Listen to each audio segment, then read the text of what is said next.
Phone tapping కేసులో కీలక పరిణామం చోటు చేసుకుంది. మాజీ మంత్రి హరీష్ రావు విచారణకు అనుమతి కోరుతూ తెలంగాణ సర్కార్ సుప్రీంకోర్టులో పిటిషన్ దాఖలు చేసింది.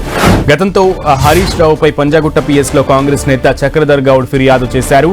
అయితే ఆ కేసులో నమోదైన ఎఫ్ఐఆర్ను తెలంగాణ హైకోర్టు క్వాష్ చేసింది. దీంతో హైకోర్టు తీర్పును సవాల్ చేస్తూ తెలంగాణ ప్రభుత్వం సుప్రీంకోర్టులో పిల్ దాఖలు చేసింది. ఇక ఈ పిటిషన్పై రేపు విచారణ జరగనుంది.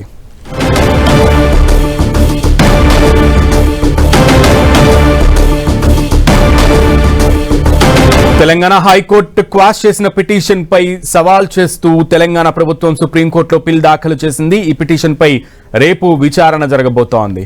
పూర్తి సమాచారం మా ప్రతినిధి గోపిని అడిగి తెలుసుకుందాం. గోపి, ఫోన్ ట్యాపింగ్ కేసులో కీలక పరిణామం చోటు చేసుకుంది. హరీష్ రావును విచారణకు అనుమతి ఇవ్వాలంటూ కూడా సుప్రీంకోర్టులో తెలంగాణ ప్రభుత్వం పిటిషన్ దాఖలు చేసింది. అయితే గతంలో ఏదైతే హరీష్ రావు పైన పంజగుట్ట పిఎస్ లో నమోదైన కేసు పైన హరీష్ రావు తెలంగాణ హైకోర్టుకు వెళ్లడం జరిగింది. హరీష్ రావు పై నమోదైన ఎఫ్ఐఆర్ ను క్వాష్ చేస్తూ తెలంగాణ హైకోర్టు తీర్పునివ్వడం జరిగింది. తెలంగాణ హైకోర్టు ఇచ్చిన తీర్పును సవాల్ చేస్తూ సుప్రీంకోర్టులో పిటిషన్ దాఖలు అవ్వడం జరిగింది. అయితే ఈ పిటిషన్ పైన రేపు విచారణకు వచ్చే అవకాశాలు అయితే కనపడుతున్నాయి. ఫోన్ ట్యాపింగ్ సంబంధించి ఇటు ఇప్పటికే సుప్రీంకోర్టులో అనేక రోజులుగా కూడా పెండింగ్ లో ఉన్న పరిస్థితి ఉంది. ఈ ఫోన్ ట్యాపింగ్ కేసును ఇప్పటికే సుప్రీంకోర్టు చాలా నిశితంగా పరిశీలిస్తున్న పరిస్థితి ఉంది. అయితే ఇటు ఒకవైపు ఎమ్మెల్యేలు, ఎంపీలతో పాటు స్థానిక ప్రజలు, బిజినెస్ మ్యాన్స్, ఇతర కోర్టు అడ్వకేట్స్, ప్రధాన న్యాయమూర్తుల ఫోన్లు కూడా గత తెలంగాణ ప్రభుత్వం ట్యాపింగ్ లకు పాల్పడిందంటూ కూడా గతంలో సుప్రీంకోర్టులో తెలంగాణ తరఫున వాదనలు కూడా వినిపించడం జరిగింది.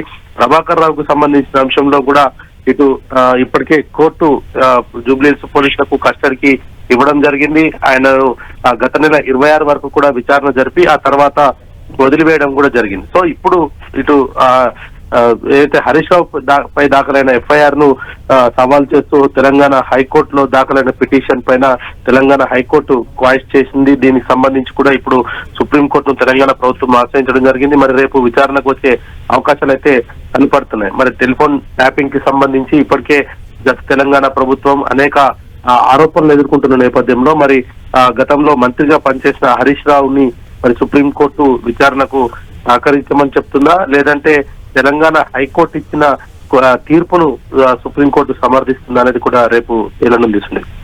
ఓకే గోపి.